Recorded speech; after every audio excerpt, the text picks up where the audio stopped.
جی اعوذ باللہ من الشیطان الرجیم بسم اللہ الرحمن الرحیم اذ قالوا لیوسف واخوه احب الى ابینا منا ونحن عصبہ ان ابانا لفی ضلال مبین۔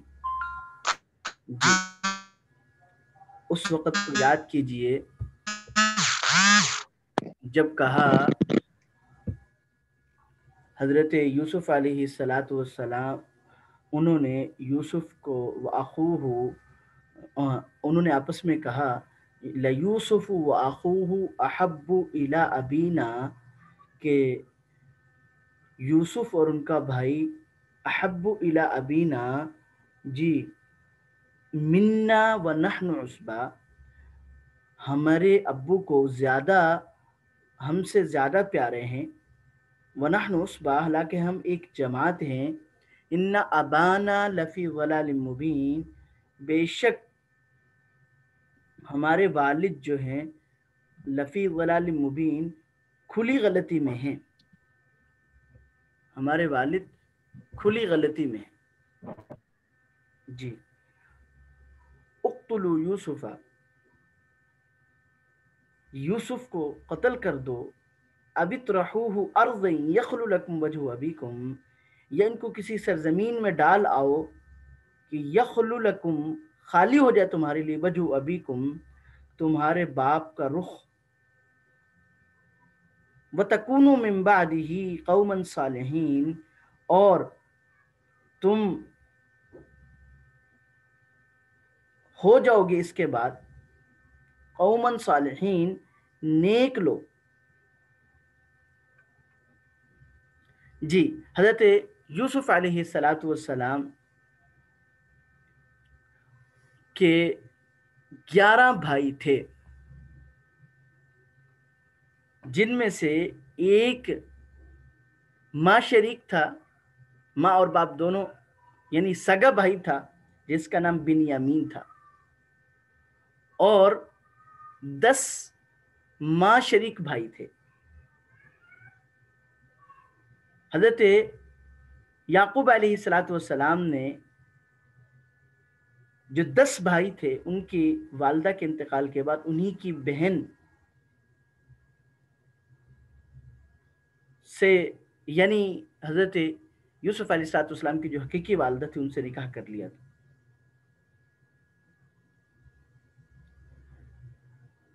چونکہ حضرت یوسف علیہ السلام خواب دیکھ چکے تھے، اور خوبصورتی حضرت یوسف علیہ السلام کی انبیاء علیہ السلام میں سے بھی ایک خاص امتیاز رکھتی ہے۔ جیسے ہر نبی میں تقریباً سارے اوصاف پائے جاتے ہیں، لیکن خوبصورتی کا جو وصف ہے وہ حضرت یوسف علیہ السلام میں سب سے ممتاز درجہ رکھتا ہے۔ اور پھر جو خواب کا ذکر کیا،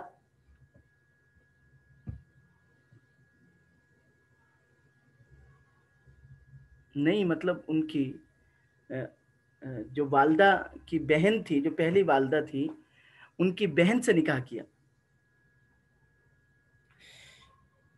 تو چونکہ خواب کے تذکرے کے بعد حضرت یعقوب علیہ السلام کے نظر میں اس اعتبار سے بھی حضرت یوسف علیہ السلام کا وہ مرتبہ بڑھ گیا تھا کہ ان میں نور نبوت دیکھ رہے تھے کہ یہ میرا بیٹا نبی ہوگا۔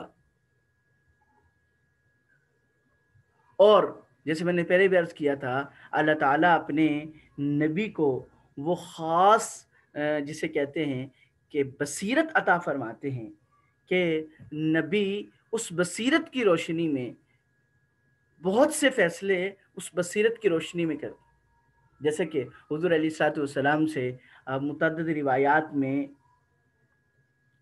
دیکھیں گی کہ سوال ایک ہی ہے لیکن جوابات مختلف ہیں۔ اب ایک سوال سے میں عرض کرتا ہوں کہ حضور علیہ السلام سے سوال کیا گیا کہ کون سا عمل افضل ہے، تو اب جوابات مختلف روایتوں میں مختلف ملتے ہیں۔ بعض روایتوں میں آتا ہے کہ جہاد کرنا، بعض روایتوں میں آتا ہے کہ نماز کو اول وقت پہ ادا کرنا، بعض روایتوں میں اس کے علاوہ آتے ہیں۔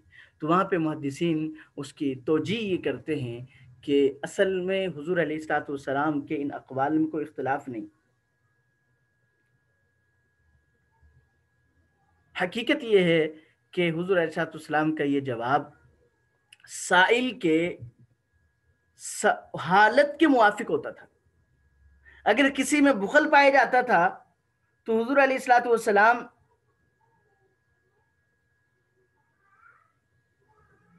اس کو سخاوت کی ترغیب دیتے تھے، دی۔ اگر کسی میں نماز میں کمی پائے گی تو نماز کا کہا، اگر جہاد میں پیچھے رہنے سے تھا تو جہاد کا کہا۔ تو یہ وہ بصیرت تھی جو حضرت یعقوب علیہ الصلوۃ والسلام نے حضرت یوسف علیہ الصلوۃ والسلام میں دیکھی کہ ان سے نبوت کا سلسلہ آگے چلے گا۔ اچھا ایک بات ذہن میں رکھیے گا کہ یہ محبت جو تھی حضرت یوسف علیہ الصلوۃ والسلام سے زیادہ ہونا، اس کا مطلب ہرگز یہ نہیں تھا کہ جو اولاد کے حقوق ہیں ان میں کمی کوتاہی تھی۔ بات سمجھ میں آگی جی؟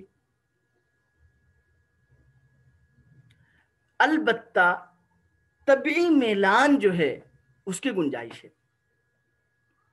جی بات سمجھ میں آ رہی ہے جی؟ طبعی میلان، کیونکہ اللہ تعالیٰ نے دل کو ایسا بنایا ہے کہ اس میں زبردستی کا سلسلہ نہیں ہوتا۔ بسا اوقات ایک شخص بہت زیادہ اوصاف والا ہوتا ہے لیکن دلی میلان اس کی طرف نہیں ہوتا۔ جیسے میں آپ سے وہ عرض کرتا ہوں، ایک مثال ہے، واقعہ تو جو ہے نا وہ مطلب اس کا لیلا اور مجنو کا ہے، لیکن ہے ایک چیز سمجھانے کے لیے۔ کسی نے مجنو سے پوچھا تھا کہ لیلا وہ رنگ کی کالی ہے تو تم اس سے پھر بھی محبت کرتے ہو؟ تو اس نے جواب دیا کہ بھائی تم نے میری نظر سے دیکھا ہی نہیں۔ اللہ اکبر! میری نظر سے دیکھتے تو تمہیں پتہ چلتا کہ وہ کتنی خوبصورت ہے۔ تو اس لیے اللہ تعالیٰ نے انسانی فطرت ایسی بنائی ہے کہ اس میں زبردستی وہ نہیں ہو سکتی۔ بس اوقات اوصاف کے ہوتے ہوئے بھی انسان ناپسند کرتا ہے، اور بس اوقات عیوب کے ہوتے ہوئے بھی پسند کرتا ہے۔ حضور علیہ الصلوۃ والسلام نے ایک اور عملی نمونہ ہمارے سامنے کر کے دکھلایا کہ ویسے 11 ازواج مطہرات کا آتا ہے، حضور علیہ الصلوۃ والسلام جو حیات مبارکہ آخر تک رہیں، حیات رہیں، وہ 9 ازواج مطہرات تھیں۔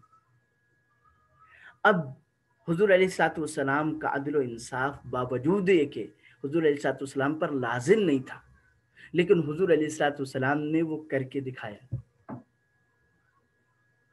البتہ یہ میں سمجھتا ہوں کہ حضور علیہ الصلوۃ والسلام نے قیامت تک کی آنے والی امت کے لیے ایک نمونہ دکھا دیا کہ لیکن طبعی میلان کا زیادہ ہونا حضور علیہ الصلوۃ والسلام سے ثابت۔ حضور علیہ الصلوۃ والسلام اس لیے اللہ تعالیٰ سے دعا کرتے تھے، اللہ جو میرے اختیار میں ہے میں اس میں برابری کرتا ہوں، مفہوم اس کا یہ، لیکن جو میرے اختیار میں نہیں یعنی دلی میلان، اس پر آپ مؤاخذہ نہ فرمانا۔ چنانچہ حضرت عائشہ رضی اللہ تعالیٰ عنہا سے جو ہے نا وہ حضرت عائشہ رضی اللہ تعالیٰ عنہ سے حضور علیہ الصلوۃ والسلام کا جو ہے نا باقاعدہ طور پر یہ بتلانا کہ ان سے محبت زیادہ یہ ثابت ہے۔ تو بہرحال لیکن حقوق واجبہ میں کمی حضور علیہ الصلوۃ والسلام سے ثابت نہیں۔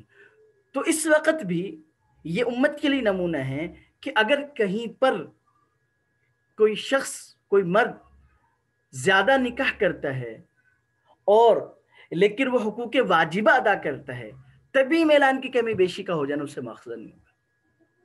تو حضرت یعقوب علیہ الصلوۃ والسلام سے جو ہے طبعی میلان کا حضرت یوسف علیہ الصلوۃ والسلام کی طرف ہونا وہ تھا، اور اس کی وجہ بھی کیونکہ ان میں خصوصیات تھیں۔ بات سمجھ میں آگی جی؟ تو اب اس میں یاد رکھیے گا کہ اسی طرح اولاد میں ہے کہ اولاد میں جو ہے بسا اوقات باوجود اس کے کہ اولاد سے جو ہے وہ محبت یعنی کہ سب سے ہوتی ہے، لیکن بعض بچوں کی جو ہے نا اس سے کسی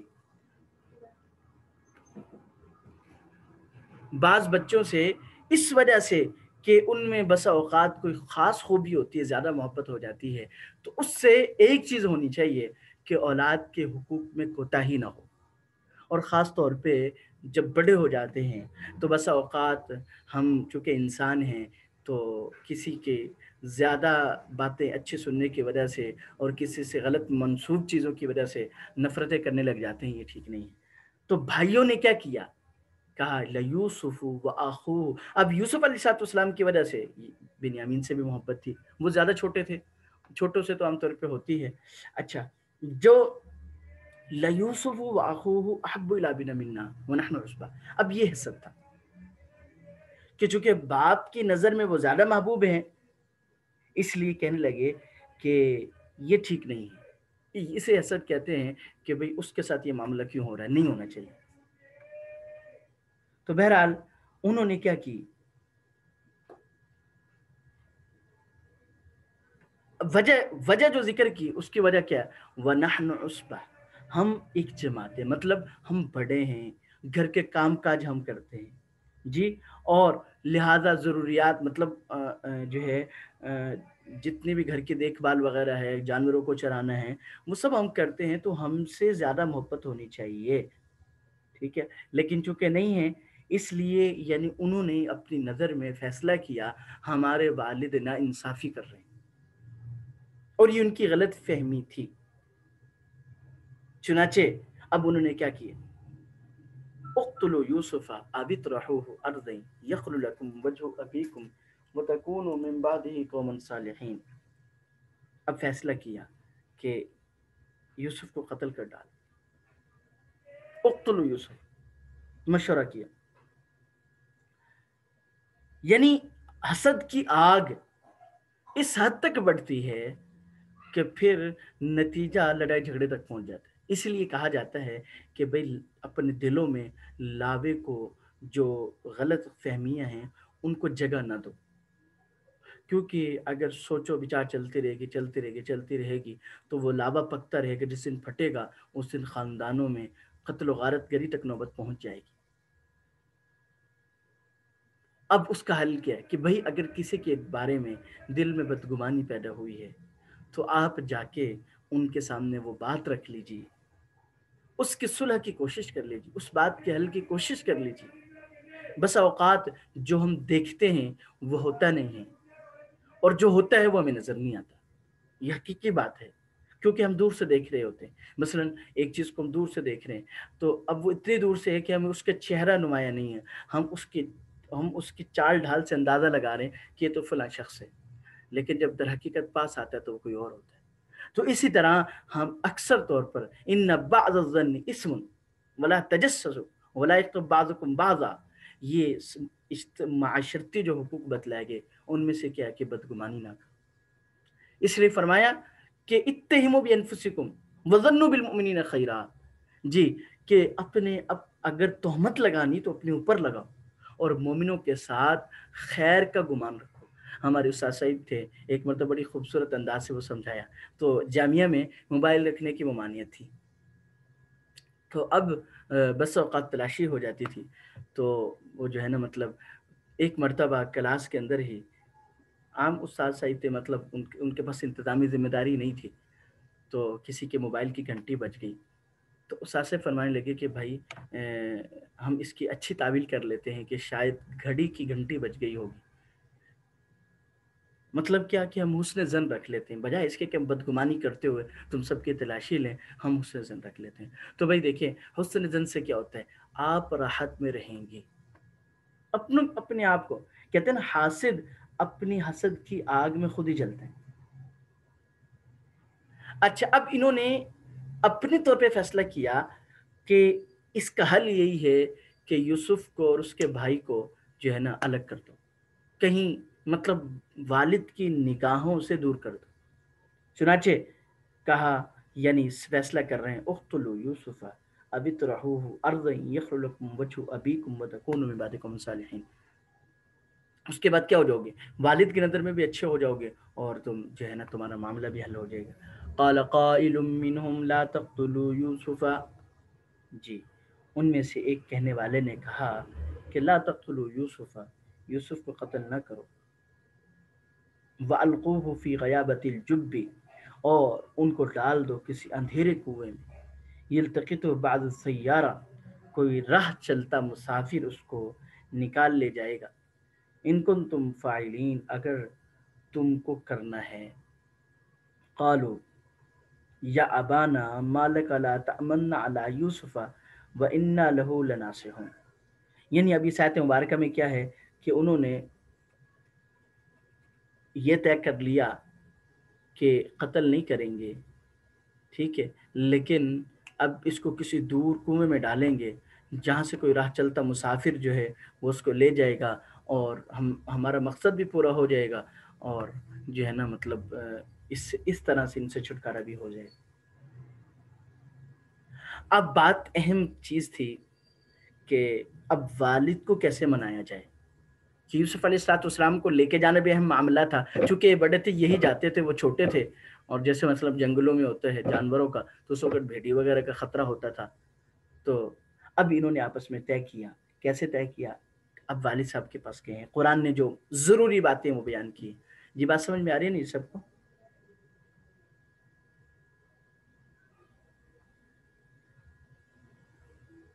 جی قرآن نے ضروری بات بیان کی. قالوا یا ابانا ما لک لا تأمنا علی یوسف وإنا له لناصحون. کہ عرض کرنے لگے ہمارے پیارے ابا جان، ما لک لا تأمنا علی یوسف، آپ یوسف کے بارے میں آپ ہم پر اعتبار کیوں نہیں کرتے؟ وإنا له لناصحون، حالانکہ ہم ان کے خیر خواہ ہیں. حالانکہ ہم ان کے کیا ہیں جی؟ خیر خواہ ہیں. یعنی مطلب یہ کہ جس طرح ہم جاتے ہیں آپ یوسف کو ہمارے ساتھ کیوں نہیں بھیجتے؟ ارسلہ معنا غدا یرتع ویلعب وإنا له لحافظون. آپ ان کو کل ہمارے ساتھ بھیجیے کہ یرتع ویلعب، جی کچھ کھا پی لے، ویلعب اور کھیلیں، وإنا له لحافظون اور ہم ان کی پوری حفاظت رکھیں گے. جی تو اب اس میں والد صاحب کو یہ درخواست کس لیے کی؟ دھوکہ دے، کیونکہ مقصد کیا تھا کہ یوسف علیہ السلام کو نکاحوں سے دور کرنا. اب اس کے لیے یہ طریقہ اپنایا کہ چونکہ والد صاحب بھیجتے نہیں تھے تو اس لیے والد صاحب سے سب بھائیوں نے جا کے درخواست کی کہ ہم اس کے خیر خواہ ہیں. پہلی چیز وَإِنَّا لَهُ لَنَاصِحُونَ، ہم اس کے خیر خواہ ہیں. مفسرین نے لکھا ہے کہ ان کی ان باتوں سے معلوم ہوتا ہے کہ وہ پہلے بھی کئی درخواستیں کر چکے تھے لیکن ان کے والد مطمئن نہیں ہوتے تھے. اس دفعہ انہوں نے کچھ خوب ہی بنا، وہ جسے کہتے ہیں نا پورا ایک پہلے سے پلان بنا کے اور کرنا ہی کرنا ہے یہ سوچ کر والد کے پاس گئے. چنانچہ مطلب مقصد کیا رکھا کہ یرتا ویلا، بچہ ہے کھیل لے گا، جی اور کھیل کود لے گا، کھا پی لے گا، یعنی اس کو کھیلنے کودنے کا موقع مل آزادی کے ساتھ. اور رہی بات اس کی کہ اس کو بھیڑیا کھا جائے یا کوئی نقصان پہنچا جائے، اے ہمارے پیارے ابا جان ہم 10 ہیں، وَإِنَّا لَهُ لَحَافِظُونَ، ہم اگر اس کی حفاظت نہ کر سکے تو پھر کیسے ہماری کیا فائدہ، ہمارا کیا فائدہ. جی تو قال انی لیحزننی ان تذهبوا به، والد صاحب نے اپنا اندیشہ ذکر کیا. چونکہ محبت کا طبی میلان جو محبت تھی وہ بہت زیادہ تھی، اس لیے تھوڑا سا دل میں، اور جس سے محبت زیادہ سے اولاد سے ہوتی ہے، تو ہم جو ہے نا بس اوقات کوئی کسی بھی چیز کو پکڑاتے ہیں کہ بھئی اولاد سے کہتے ہیں بیٹا یہ صحیح طرح جانا، راستے کے ایک طرف سے جانا جی، اور دیر نہ کرنا، بہت ساری چیزیں ہم وہ کرتے ہیں.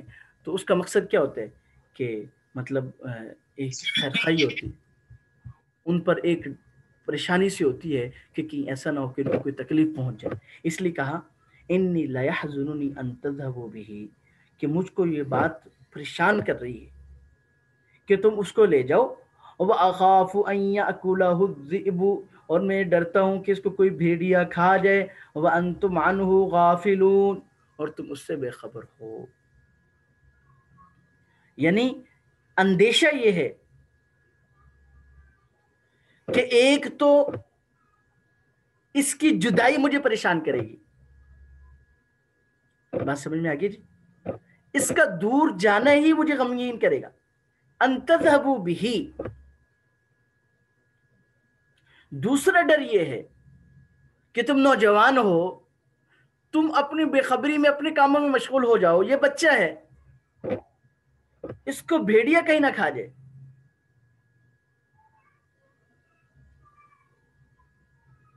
اب یہ جو ڈر ہے کہ اس کو بھیڑیا کہیں نہ کھا جائے، اس کے بارے میں مفسرین نے لکھا ہے یہ تو دو وجوہات کی بنا پر تھا. ایک تو میں نے پہلے عرض کیا کہ ممکن ہے کہ وہاں پر بھیڑیوں کی کثرت ہو. دوسرا، حضرت یعقوب علیہ السلام کا خواب تھا کہ انہوں نے دیکھا کہ وہ کسی پہاڑی کے اوپر ہے اور یوسف علیہ السلام اس کے دامن میں ہے، نیچے، کہ اچانک 10 بھیڑیوں نے گھیر لیا حضرت یوسف علیہ السلام کو اور ان پر حملہ کرنا چاہا، مگر ایک بھیڑیے نے، خود بھیڑیوں میں سے ایک بھیڑیے نے دفاع کیا اور ان کو بچا لیا.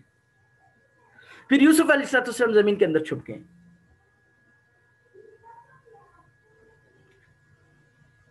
اب یہ خواب جو تھا یہ سبب تھا اس کا کہ ان کو ڈر تھا کہ کہیں بھیڑیا نہ کھا جائے. اب زمین کے چھپ جانے سے یہ نہیں تھا کہ شاید، یعنی مطلب اتنی تعبیر واضح نہیں تھی کہ زمین کے اندر چھپ جانا مر جانے سے بھی کنایا ہے.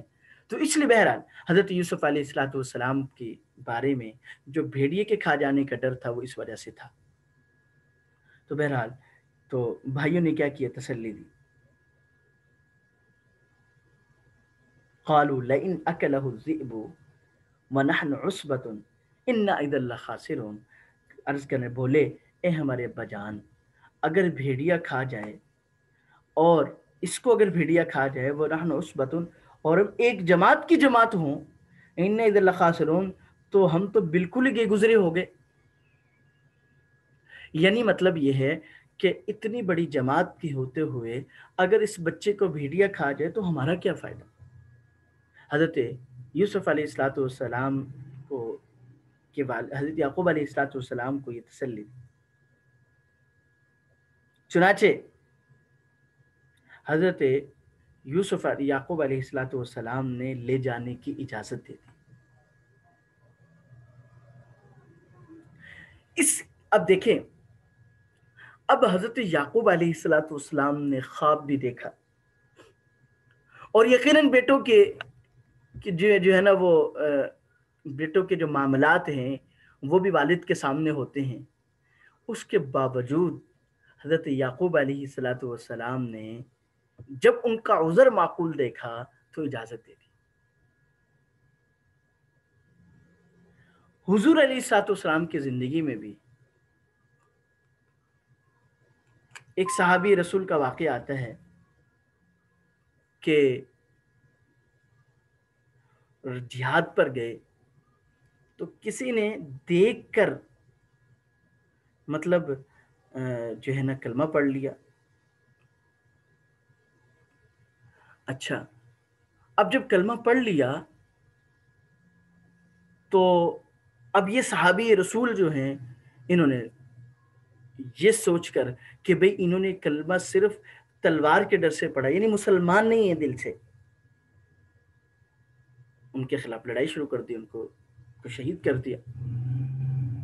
اب یہ بات حضور علیہ الصلوۃ والسلام تک پہنچی۔ حضور علیہ الصلوۃ والسلام نے فرمایا کہ کیا تم نے دل کو چیر کر دیکھا تھا؟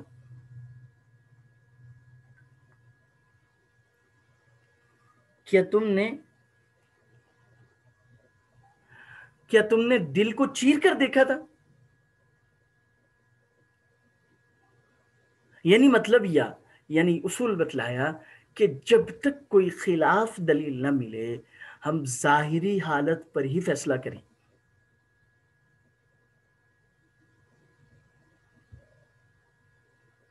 یہ اسے یعنی حسن ظن رکھتے ہوئے ظاہری دلیل کو دیکھتے ہوئے ہم فیصلہ کریں۔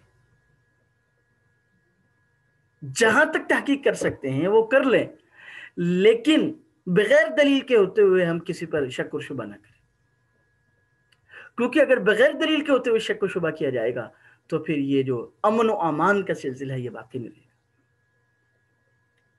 اس لیے زندگی میں اصول یہ بنے کہ بھائی ظاہری طور پر لوگوں کے باطن کو تلاش کرتے ہوئے نہ پھریں، کیونکہ ایک شخص کے بارے میں آتا ہے، ایک بزرگ تھے، ان کے بارے میں ایک بزرگ کے پاس ایک صاحب آئے اور آ کر کہا کہ حضرت میں 99 لوگوں کے پاس گیا ہوں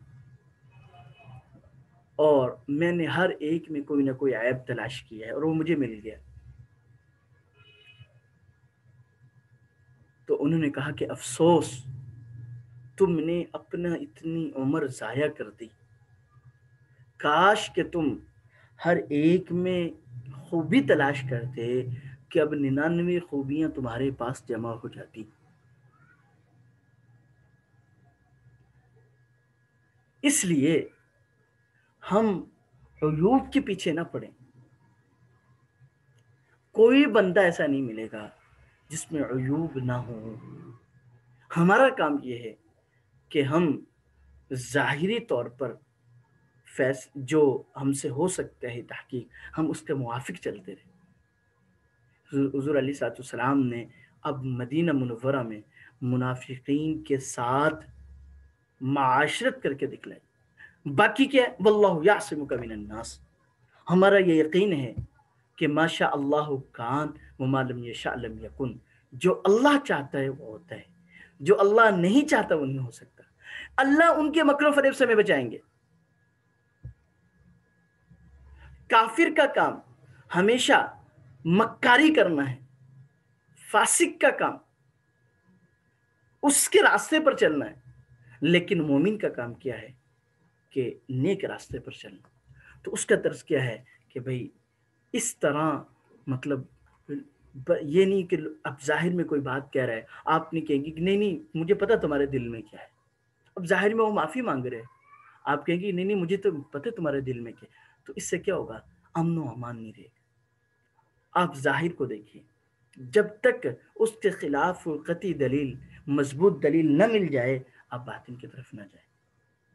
جی اللہ تعالی ہمیں عمل کی توفیق عطا فرمائے۔ حضرت یعقوب علیہ الصلوۃ والسلام پیغمبر ہیں، خواب بھی دیکھا اور اپنے اولاد کی حرکات سے بھی واقف، لیکن جب معقول عذر ملا تو اجازت دے دی۔ مزید کیا ہوا کل ہم انشاءاللہ پڑھیں گے۔ دعا میں یاد رکھیے۔ السلام علیکم ورحمۃ اللہ وبرکاتہ۔